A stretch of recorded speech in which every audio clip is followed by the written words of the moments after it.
Whether you believe it or not, there was a time in GTA Online when you'd pass a guy on an Oppressor Mark II in your shiny new sports car, and you were never quite sure whether he'd just sit there and appreciate your fancy liveries, or flip a switch and turn you into a flaming wreck with his homing missiles. However, those dark days are well behind us thanks to the magic of the agency and its Imani tech upgrades. But not all Imani tech vehicles are created equal, and there are cases where the base vehicle is so lackluster in terms of performance or handling that there's no point of even installing Imani tech on it. And so that's why I've created this list of the 15 best Imani tech vehicles that everyone should purchase and own in this game. And while this isn't a super strict ranking list going from worst to best, I have put the absolute best vehicles in the latter half of the list. So stick around and you'll know which Imani tech vehicles offer the absolute best balance of speed as well as protection. And the first vehicle on this list is one that, unlike the upcoming age verification system for GTA Online, will actually protect you from predators. I'm talking about the Enus Deity here, one of the most underappreciated Imani tech sedans in this entire game. And while this car may not top the charts in both performance and protection, it is basically a jack of all trades. Want to seat 4 people for heists and PvP free roam mayhem? The Deity will do that. Do you want a car that can tank multiple RPGs and homing missiles without exploding? The Deity's armor can withstand 4 RPGs and 12 homing missiles. Plus, it also has bullet resistant glass on the windows, and if you want a car that's relatively fast for its size, the Deity can hit a top speed of 115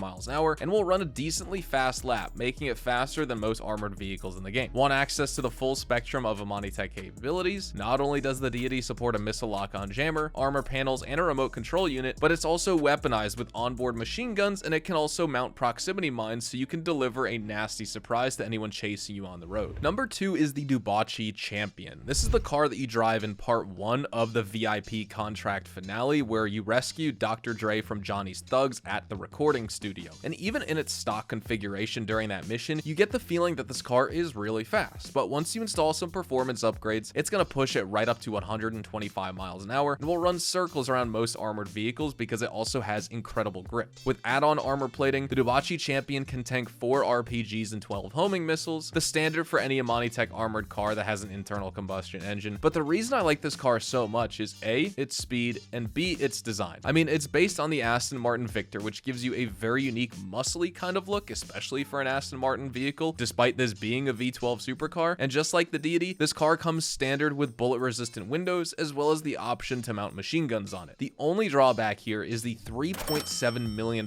price tag, which I think is a bit on the higher end for a car like this, and especially in general as GTA Online cars go, $3 million is an insane price tag. The Maibatsu Monstrosity is up next, and I wanted to switch things up from the standard supercars and luxury sedans, so here's an off-roader instead. In my opinion, this is one of the best off-roaders in the game, and if you're looking for a vehicle that you can grind free roam content with that's also really good off-road, this probably is the best overall, and it's also the fastest off-roader once you install HSW upgrades. Yes, ladies and gentlemen, not only is the Monstrosity an Imani tech vehicle, but it's also an HSW capable vehicle. And while it doesn't support add-on armor plating, you will find that this SUV is deceptively tanky because it can survive 1 RPG and 3 homing missiles by default, and the rear end is also completely bulletproof if you remove the windows and replace them with a solid panel. So that's going to protect you very well in all the firefights you take. To me, the most interesting thing about the Monstrosity, other than its ridiculous grip on unpaved surfaces, is the fact that it can hit a top speed of 135 miles an hour, which is faster than actual non-HSW supercars. I guess that's what happens when you add HSW upgrades to an already fast vehicle. It becomes ridiculously hard to catch. And honestly, we can't do a list on Imani tech vehicles without mentioning everyone's favorite Hummer copy, the Patriot milspec. This armored behemoth won't win any awards for fuel efficiency, and driving it in narrow streets is nearly impossible because of its width, but the Patriot milspec does more than just look ridiculous. It will tank 4 RPGs and 12 homing missiles, and it gives you the option to mount front-facing machine guns as well as a remote control unit, so you control unsuspecting players with your oversized truck, which trundles along at a brisk but unthreatening pace of 96 miles an hour. I think this car would easily make it into my top 10 if it had proper bulletproof glass instead of just bullet-resistant glass. After all, that's what the real-life armored-up Humvee has, but it's still pretty survivable in its current state, so I'm gonna keep it here on this list. And now, for a vehicle that you won't see very often in public lobbies, the Granger 3600 LX. It's one of the largest SUVs in the entire game, and it's based on the Chevy Suburban, which doesn't really inspire you with confidence in its reliability, but it's surprisingly tough once you install a few armor panels at the Imani Tech workshop. And when you add a missile lock-on jammer, it becomes dang near indestructible, at least against suppressors and Deluxos, because this thing has has all the nimbleness and agility of a super yacht, and it's also got a pretty underpowered engine that can't really push the Granger 3600 LX past 97 miles an hour, so anyone with functioning eyeballs and hands can just dismount and shoot you through the bullet-resistant windshield with FMJ rounds. But hey, as long as they're using homing missiles, you're actually perfectly safe driving this. The Enus Jubilee is one of my personal favorites, and no Imani Tech list would be complete without it. What makes this 4-seater luxury SUV so special to me is its surprisingly good handling, considering how big and heavy this vehicle is. Normally, you'd expect a car like this to roll and slip during every turn, but the suspension on the Jubilee is actually quite stiff, and the chassis handles turns very well as long as you feather the throttle and apply just a dab of brakes. In fact, it's just 4 seconds slower around a track than the Champion, funny enough, according to standardized tests done by Bruffy1322, and that's quite impressive for an SUV. Now, is it as fast as the Astron Custom or the Tauros? No, it isn't, but then again, the Astron Custom and the Tauros will both explode into tiny pieces when they come into contact with any type of explosive, unlike the Jubilee, which can power through 4 RPGs and 12 homing missiles. Next up is the Paragon S, another Enus vehicle. It's not armored like the Deity or the Jubilee, but the Paragon S compensates for that by being fast, really fast, as it can outrun cars like the Champion, Pariah, 10F widebody, and the RSX. It's even faster around a track than a base Banshee GTS and will outpace a regular HSW Banshee. The top speed is also stellar at over 127 miles an hour, and this car handles like a dream with perfect weight distribution and precise steering. It can stop and turn on a dime, and the acceleration is more than enough to run away from any griefer you might face in free roam. Pricing is also very good here at just $2 million